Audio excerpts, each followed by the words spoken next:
Ed Ring with weather. Good evening, I'm Shelley Wooten. Mullet Pendleton has the night off. John C. Stennis would have been proud. The aircraft carrier named after the longtime Mississippi senator officially joined the Navy fleet today. A crowd of nearly 20,000 attended the commissioning ceremony at Norfolk Naval Station in Virginia. Steve Phillips was among the many Mississippians in Virginia for today's event. Cannon fire signals the start of this slice of Navy history. Proud sailors stand beneath the huge carrier as a crowd of 17,000 braves the icy wind to witness the moment and honor a longtime senator from Mississippi, John C. Stennis. It is the kind of ship that appropriately bears his name. It is robust, well-made in all respects, and ready and able to meet every challenge. Old-time Navy veterans like Les Krager add a sense of patriotism and pride to the commissioning. I consider myself a patriot first class, and I like to come out here because I just have to support all of the naval activities. Senator Stennis would have probably wanted less hoopla, but this day was clearly his, a chance for others to honor and remember the Southern statesman. Through 50 years of the Cold War, Senator John Stennis saw to it that America's Navy remained the most powerful in the world. The moment worth waiting for in a commissioning is the order to bring the ship to life. John Stennis' daughter, Margaret, did the honors. Officers and crew of John C. Stennis, man our ship and bring her to life.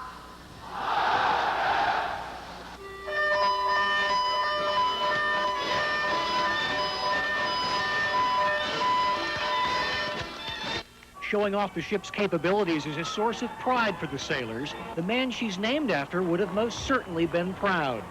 Senator John Stennis is just such a tremendous example for Mississippians and all Americans. He meant so much to the defense of our country. It's appropriate that this magnificent ship, this carrier, be named the John C. Stennis. The two words "look ahead" were an important part of the philosophy of Senator John Stennis. And to look ahead to the next 2 years shows a very busy time for this new carrier. She'll go through a shakedown cruise next year, followed by more drills and exercises in 1997, and finally deployment in the spring of '98. In Norfolk, Virginia, with photographer Pat Gibson, I'm Steve Phillips, Newswatch 13.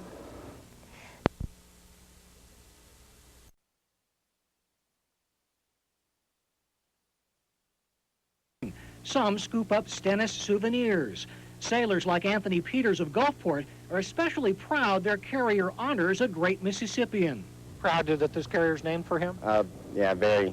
I volunteered for orders to this ship because he was a senator from Mississippi. I was like, hey, give me orders to the John C. Stennis. And we're recovering at an interval of 30 to 45 seconds per plane. That's faster than any airport in the world. The Stennis is huge and powerful. Once deployed, this nuclear-powered carrier will accommodate 80 airplanes on its 4.5-acre flight deck. The commander of the Stennis takes pride in both the ship and the man it salutes. It's just a wonderful honor to be the first CEO and be able to establish the honor, the courage, the commitment, and the integrity that man stood for. And I'm very proud of it. John C. Stennis would no doubt have been proud of the aircraft carrier which bears his name. It's an appropriate honor for a man who supported the military and emphasized peace through strength.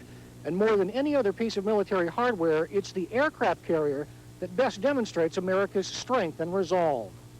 Everything about the carrier impresses. Each link in her anchor chain weighs nearly 400 pounds. Its immense size offers lots of room for Mississippi sailors to find shelter from the winter winds in Norfolk. When it gets cold, though. It snowed yesterday. You ever get used to that cold up here? I try to stay in, stay warm. The carrier's crew anxiously awaits joining the fleet. After years of preparing, the Stennis stands ready. Everybody's really looking forward to it, and everybody's really excited, and we're really looking forward to getting it finished and having the ball the next night. Is the carrier ready? Yes, it is. In Norfolk, Virginia, with photographer Pat Gibson, I'm Steve Phillips, Newswatch 13. During a commissioning ceremony in Norfolk, Virginia, Defense Secretary William Perry delivered the keynote speech, and a crowd of thousands braved the freezing weather to witness the event.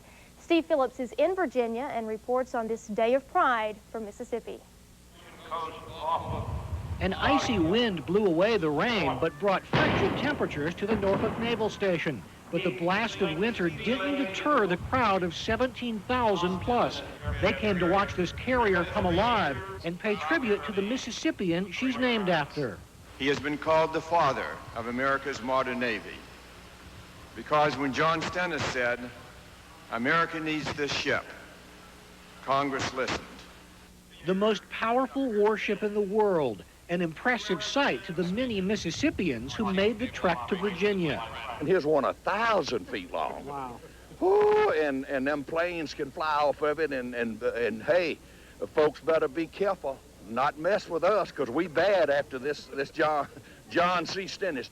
This day belongs to Senator John C. Stennis, along with the ship, which will carry that proud name through the next half-century. This is the greatest ship in the world at this time. It'll be several years from now before any ship will ever top the high seas any better than the John C. Stennis carrier. Officers and crew of John C. Stennis, man our ship and bring her to light.